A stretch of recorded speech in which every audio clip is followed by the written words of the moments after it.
olives, welcome back to my channel. I'm finally doing an updated curly hair routine. This is my current go-to tutorial for washing and styling my curls. I don't know if it's changed a lot since my last routine video, but I do have some extra tips and tricks that I've added into my routine which I think works really well for my curls. My hair has grown so much since my last video and I'm really happy with the shape and the length and today's wash day. Let's get into it. Starting off with shampoo, today I used the Bondi Boost Curl Boss shampoo. I recommend this range to everyone. It is sulfate, paraben and silicone free and it smells so good. I like to use this brush from Denman Brush as a scalp massager to promote blood circulation and also hair growth. If I have bad product buildup in my scalp, I also like to use the Christoph Robin Cleansing Purifying Scrub and then I shampoo after that. Here are some of my other favorite shampoos I've been using lately. Feel free to take a screenshot. For today's conditioner, I used a hair mask from Briogeo. This is the Superfoods Mega Moisture Mask. It smells so good. I absolutely love it and I've restocked on it a few times. I find it to be very hydrating, which is what I always look for as my hair is naturally very dry. I always brush my hair in the shower when it has conditioner in it, as this helps to prevent breakage and hair loss. Brushing out curls when they're dry is also just so painful and a big struggle. I get questions about how much hair comes out when I brush my hair, and I just wanted to show you this is how much came out today. I think it's normal and it depends on your hair type. I've noticed that more hair falls out as my hair's gotten longer. And these are some of my other favorite conditioners at the moment. Leave-in conditioner is one of the most important steps in maintaining healthy hair and having defined, juicy curls. This Shea Moisture Strengthen and Restore leave-in has been a favorite for years. It was one of the first leave-ins I bought when I first went curly. I just rake this all through my hair, even glazing it along my scalp, but mainly focusing on my midsection to the ends. I always use a curl cream or leave-in conditioner for every wash day. I can't skip this step, otherwise my curls turn out frizzy and dry. Next, I'm using the Wella Nutri-Curls Mousse. I don't use mousse every wash day, but when I have extra time, I like to add this in as it creates extra definition and volume for my hair. Like the leave-in cream, I'm just raking this all throughout my hair. After that, I'm applying the Ouidad Climate Control Gel. First, I'm going to clip up half of my hair and then rake the gel through the bottom half.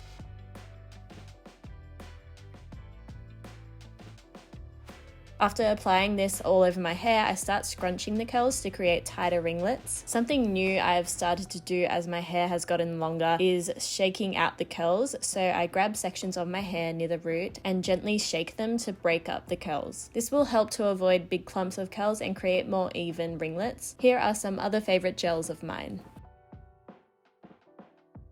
I used to spend more time using the Denman brush, but these days I only use it to define my front bits and any frizzy bits at the top of my head.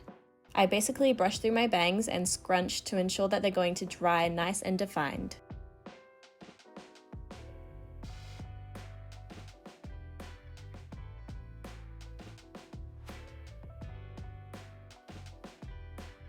A new step to my routine is adding a hair growth serum to my scalp. I have found that the front sides of my scalp have actually thinned out slightly, maybe from getting older or from overstyling my hair and wearing it in tight buns and updos. So I'm hoping this serum from insert name here will help.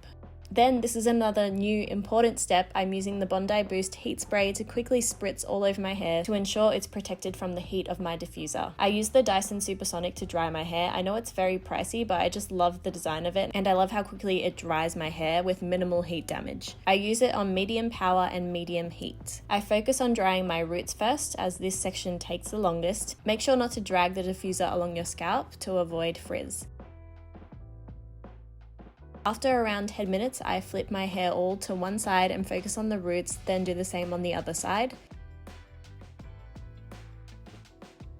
Then I flip my head upside down and use cupping motions to dry the curls, scrunching the curls upwards towards the scalp.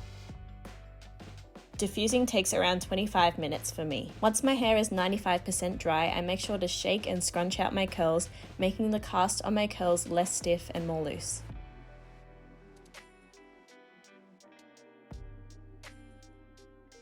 So that's how I wash and style my curly hair. I know it seems like a lot of products and a lot of steps, but this actually doesn't take me long because I kind of just throw in all the products and diffuse. But yes, taking care of curly hair is a lot of effort, but it's worth it to me. It's better than sitting in my bathroom and burning my hair every single day with a straightener. After 10 years of straightening my hair, I'm so happy I finally embraced my curls, and I encourage you guys to as well. Some of you ask how I part my hair, so this is the normal part right down the middle, or sometimes, actually a lot of the time since my hair's gotten longer, I've parted it on the side, and that's how I do it. I kind of just use my hands to sweep it to the side. Some days it does not work with me, other days it sits nicely. Yeah, a lot of my fashion reels I tend to do that. If you have any questions, leave them down below. Don't forget to subscribe and like this video, it helps me out a lot. And let me know what videos you want to see next. Thanks for watching.